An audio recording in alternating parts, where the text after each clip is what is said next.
বাঙালির প্রবাদেই আছে সব তীর্থ বারবার গঙ্গাসাগর একবার। কথাটি প্রচলিত থাকা সত্ত্বেও গঙ্গাসাগর মানুষ কিন্তু একবার যায় না, বারবার যায়। এমনকি শুধুমাত্র পশ্চিমবঙ্গ নয়, বাইরের অনেক হাজার হাজার মানুষরা আসে এই গঙ্গাসাগর মেলাতে। তবে আমরা গঙ্গাসাগর মেলাতে যাইনি। গঙ্গাসাগর মেলার ঠিক 1 মাস আগে ডিসেম্বরের ছুটির আমেজেই ঘুরে এসেছিলাম গঙ্গাসাগর থেকে। বাসে করে আমরা কাকদ্বীপে চলে গিয়েছিলাম, ওখান থেকে টোটোয় করে আমরা জেঠিঘাটে পৌঁছে গিয়েছিলাম এবং ভেসেলে করে চলে গিয়েছিলাম নদীর ওই পারে। তখন অনেক দুপুর হয়ে গিয়েছিল, তবে ভিড় কিন্তু কম ছিল না, ভিড় প্রচণ্ড পরিমাণে বেশি ছিল। অর্থাৎ মেলার 1 মাস মানে যে গঙ্গাসাগর খালি থাকবে বা ভিড় খুবই কম থাকবে সেটা একেবারেই ভুল ভাবনা চিন্তা। নর্মাল টাইমের থেকে এই টাইমটা প্রচণ্ড পরিমাণে ভিড় ছিল, কিন্তু মেলার ভিড়ের সাথে কম্পেয়ার করা যাবে না, কারণ মেলার ভিড় এর থেকে অনেক গুণ বেশি হয়। তো চলো, আমাদের ভেসেল তো এসে গেছে, তাই আমরা এখন ভেসেলের দিকে যাই। ভেসেলে যেতে আমাদের 45 মিনিটের মতো সময় লেগেছে। তবে চারপাশের ভিউটা দেখতে দেখতে তুমি যদি যাও তাহলে তোমার সময় কখন যে কেটে যাবে সেটা তুমি ধরতেই পারবে না। তাছাড়া আমরাও গেছিলাম ফ্যামিলির সাথে, গল্প করতে করতে মজা করতে করতে আমরা ঠিক পৌঁছে গেছি।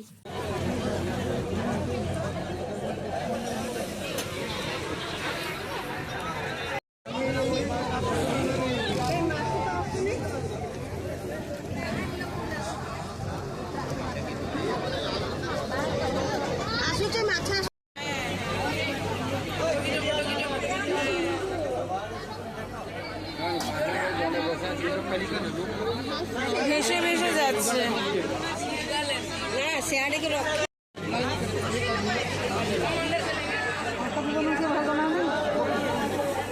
ভেসেল থেকে নামার পর জেঠিঘাটের ঠিক পাশেই অটো স্ট্যান্ড কিংবা বাস স্ট্যান্ড আছে, সেখান থেকে আমরা অটো ধরে নিয়েছিলাম। যেহেতু আমরা 8 জন ছিলাম তাই আমরা একটা অটো পুরো বুক করে নিয়েছিলাম আমাদের সুবিধার জন্য। এখন আমাদের প্রথম উদ্দেশ্য হলো একটা রুম বুক করা, কারণ আমরা হঠাৎ করেই প্ল্যান করে এসেছি, তাই আমাদের কোনো রুম বুকিং ছিল না। এই আশ্রমটাতে আমরা প্রথমেই এসেছিলাম, কিন্তু এখানে কোনো রুম পাওয়া যায়নি। আমাদের 8 জনের জন্য 2টো রুম দরকার ছিল, কিন্তু এখানে 2টো রুম অ্যাভেলেবেল ছিল না সেই মুহূর্তে। তাই আমরা আশ্রমটা কিছুক্ষণ ঘোরার পর আমরা বেরিয়ে যাই। এখানে অনেকগুলি আশ্রম আছে যেগুলোতে ভাড়া দেওয়া হয়। তেমনই আমরা এই আশ্রমটা থেকে বেরিয়েই কিছুটা এগিয়ে গেলেই মন্দিরের দিকেই আছে আরও একটি আশ্রম, কপিল মুনি আশ্রম।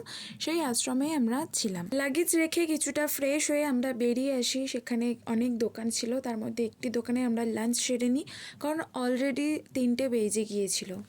লাঞ্চ করার পরে আমরা মন্দির চলে এসেছিলাম। মন্দিরে আমরা কিছুক্ষণ ঘুরবো বলে, কারণ আজ যেহেতু অনেকটা বেলা হয়ে গিয়েছে তাই জন্যে আজ আর পুজো দেব না।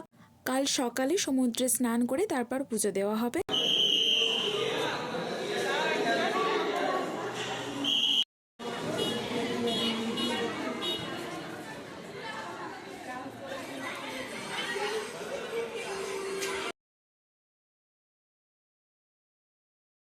মন্দির থেকে বেরিয়ে এখন আমরা যাচ্ছি সমুদ্রের পাড়ে সুন্দর সানসেট দেখতে। তবে এখন সানসেট দেখার জন্য তেমন একটা ভিড় কিন্তু নেই। সানসেট দেখার মুহূর্তটা খুবই সুন্দর ছিল, এত সুন্দর রোদ এসে পড়ছিল ওই জলের মধ্যে, যা অপরূপ দৃশ্য। আর সেই মুহূর্তে সমুদ্রের জলটাও ছিল খুব শান্ত ও স্নিগ্ধ, যা এই সমুদ্রের সৌন্দর্যটাকে আরো বাড়িয়ে তুলেছে। সুন্দর সানসেট দেখার পর এখন পালা এবার চা খাওয়ার। যেমন পাহাড়ের পাশে চা খাওয়ার অনুভূতিটা যতটা সুন্দর, ঠিক তেমনটাই সমুদ্রের পাড়ে বসে পরিবারের সবার সাথে চা খেতেও কিন্তু খুবই ভালো লাগে। তাই তো আমরা বসে গেছি সাগর পাড়ে এক ঝুড়ি গল্প আর চা নিয়ে। চা খাওয়া মাত্রই আমরা সবাই চলে গেছি সমুদ্রের জলে একটু পা ভেজাতে।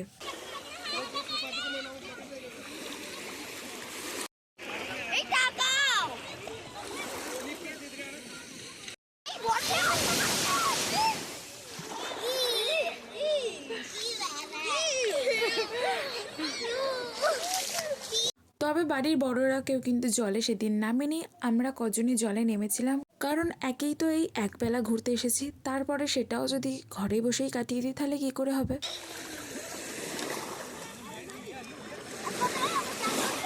আর যাস না।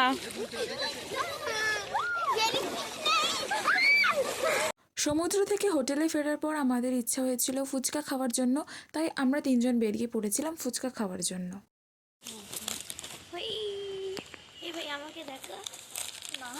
আমরা ফুচকার সন্ধানে গেছিলাম কিন্তু ফুচকা পাইনি। সন্ন্যাসে ফুচকার বদলে এত চিপস।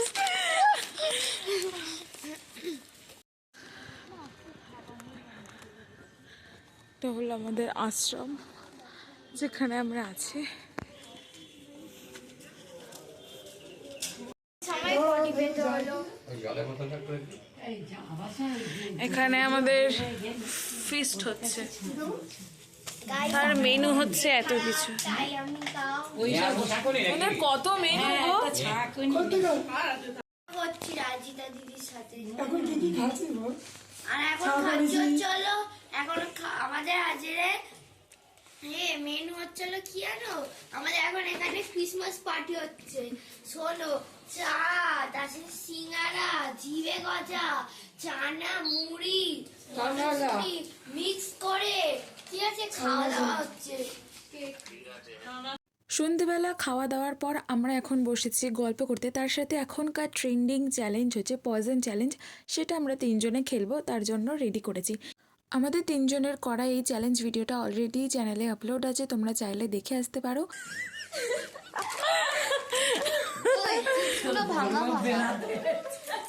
গোটা গোটা যেগুলো আছে সেটা আর একটা ভাঙ। গুড নাইট বলে দাও সবাই।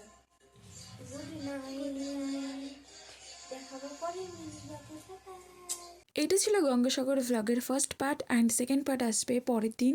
তার জন্য চ্যানেলটা সাবস্ক্রাইব করে রাখো। Thank you. আমার বাড়ি গ্রাম ছাড়া